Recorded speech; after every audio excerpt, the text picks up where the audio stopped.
अकोल्यात मनसे कार्यकर्त्यांनी बसच्या काचा फोडल्या। अज्ञातांनी मनसेचे बॅनर फाडल्यानं कार्यकर्त्यांचा संताप। बाळापूरच्या तिलोंगा परिसरातील घटना।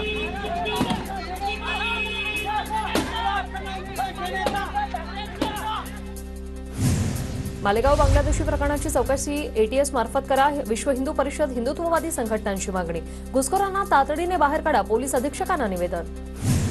चाकण गोळीबार प्रकरणी चुलत भावानेच 12 लाखांची सुपारी दिल्याचं उघड। कौटुंबिक वादातून गोळीबार। चुलत भावासह दोघांना अटक। पिंपरी चिंचवड गुन्हे शाखेच्या गुंडविरोधी पथकाची कारवाई। नागपूरच्या काटोलमध्ये तेलंगणा एक्सप्रेसमध्ये रेल्वे पोलिसांची मोठी कारवाई। हैदराबादमधून दागिने, विदेशी चलन आणि रोकड चोरणाऱ्या टोळीला अटक। तुमच्या कारंजामध्ये डॉक्टर रजनी राठोडांच्या मॅटर्निटी जनरल हॉस्पिटलवर धाड। अवैधरित्या गर्भपात होत असलेल्या हॉस्पिटलवर कारवाई। कोल्हापुरात गर्भलिंग निदान आणि गर्भपाताचं सत्र सुरूच। गर्भलिंग निदान करून गर्भपाताच्या गोळ्या देणाऱ्या महिला डॉक्टरसह तिघींना अटक। मध्य रेल्वेच्या अंबरनाथ बदलापूर स्थानकावरून प्रवास करणाऱ्या मुजोर प्रवाशांची दादागिरी। मुजोर प्रवाशांवर त्वरित कारवाई करा, प्रवासी संघटनेची मागणी। ठाण्याच्या शहापूरमध्ये वयोवृद्ध महिलेची सोनसाखळी खेचून चोरटे पसार। घटना सीसीटीव्ही कॅमेऱ्यात कैद।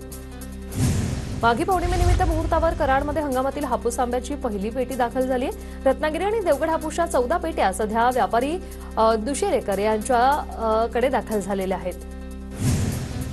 परभणीच्या सोनपेठमध्ये 21 साखर कारखान्याकडून सभासद नोंदणी। नोंदणीसाठी शेतकऱ्यांकडून 25,000 घेतली, मात्र नोंदणी नाही।